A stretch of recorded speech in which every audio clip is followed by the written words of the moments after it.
کر لیں آج والا بھی ہم جو ہے کچھ پڑھ سکیں. آپ دیکھیں گے اس طرح اگر آپ ہم چلتے رہے اس میں بڑا آپ فرق محسوس کریں. آج صحیح طالب علم بنے آپ.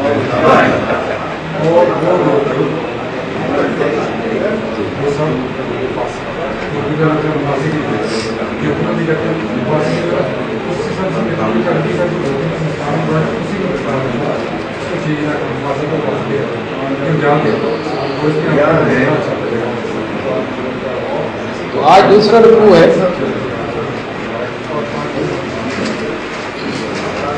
ان الذين جاءوا بالافك عصبة منكم لا تحسبوه شرا لكم بل هو خير لكم لكل امرئ منهم ما اكتسب من الاثم والذي تولى كبره منهم له عذاب عظيم.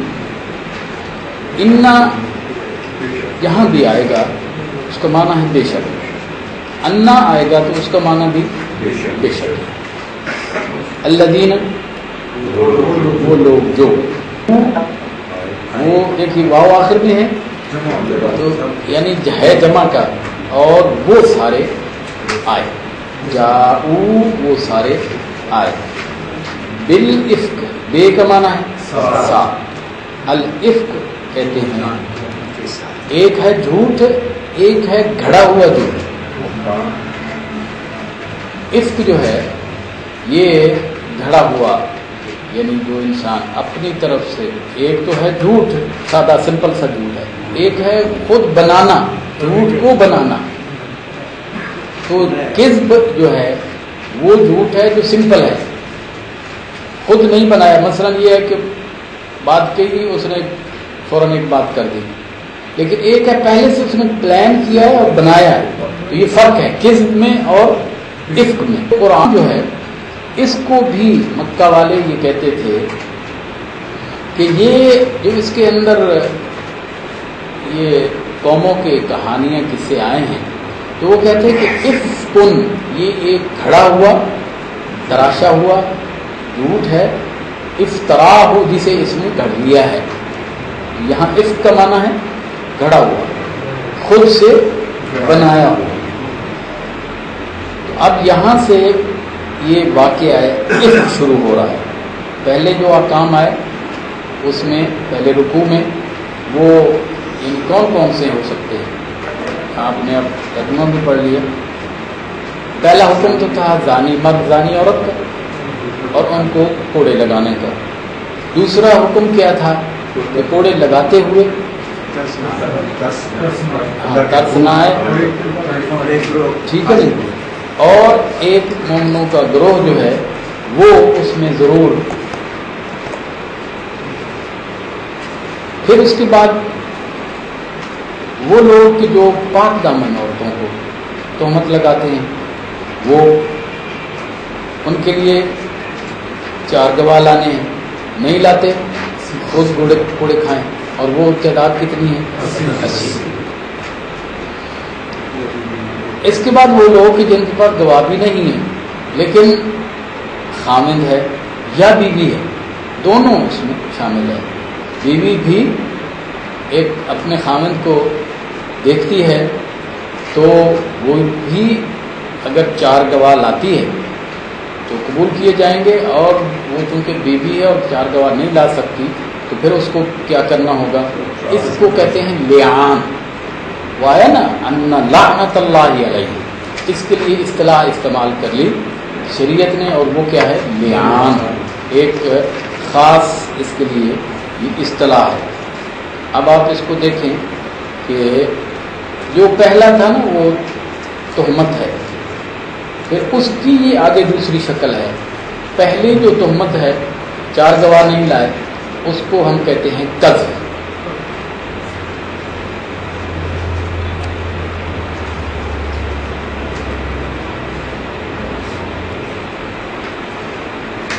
اب آپ دیکھیں کہ اس کو ہم اس کے لیے لفظ جو استعمال ہوا شریعت میں، یعنی یہ قانونی الفاظ ہیں جو شریعت میں استعمال ہوتے ہیں، اور وہ ہے قذف، تہمت۔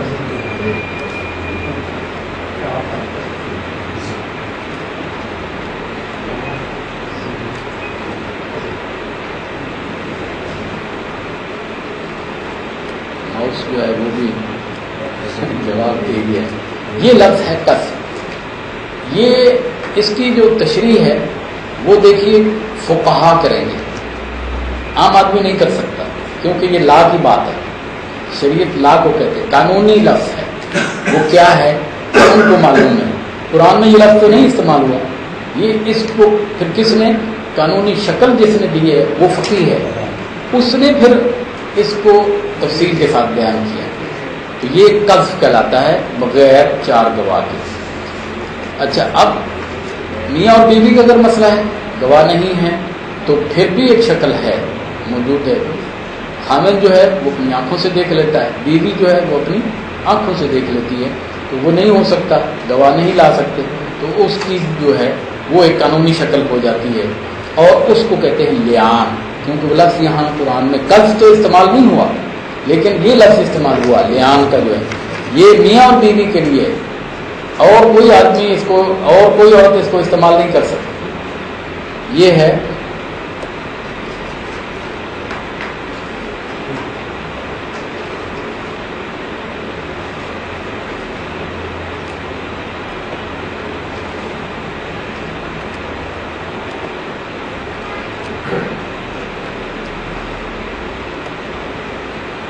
لیان.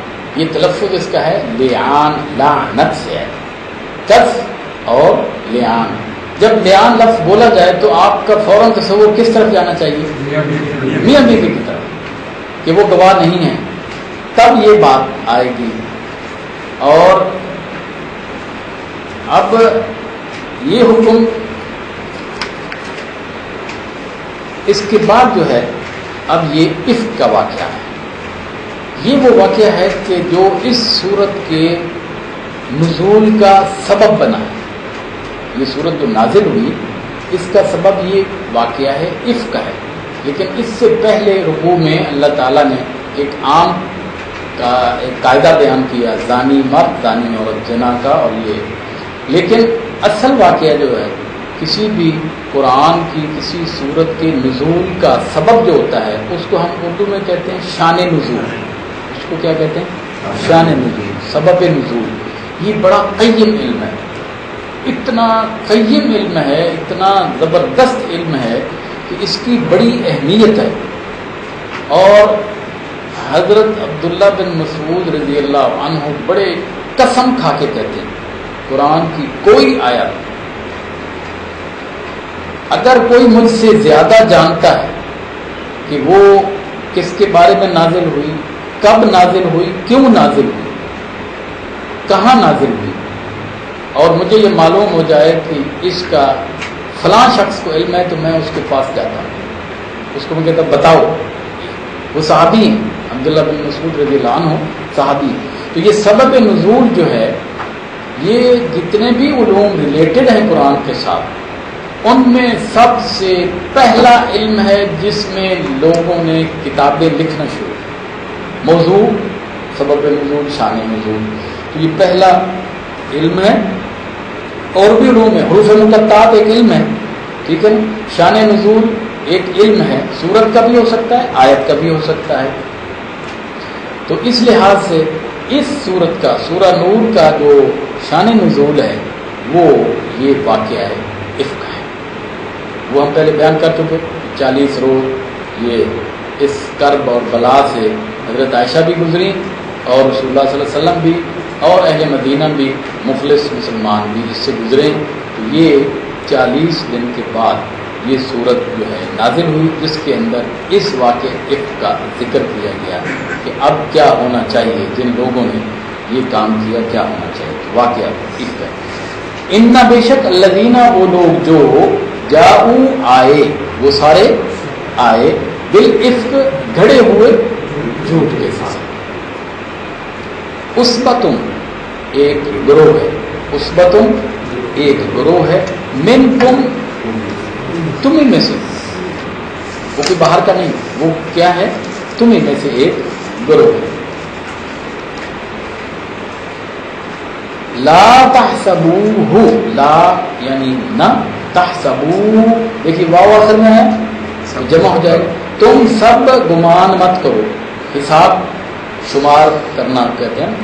تم ہو جو ہے یہ اصل کیا ہے؟ ہوا ہے. اس کو جب ملا کے لکھتے ہیں تو پھر کل بھی میں نے بتایا تھا کہ وہ کیا بن جاتا ہے؟ ہو سے. تو اب ہم ترجمہ کریں گے لا تحسبوہ، تم سب گمان مت کرو. ہو افک کو، افک جو ہے، افک یہ جو واقعہ افک ہے، اس کو تم کیا ہے؟ گمان مت کرو.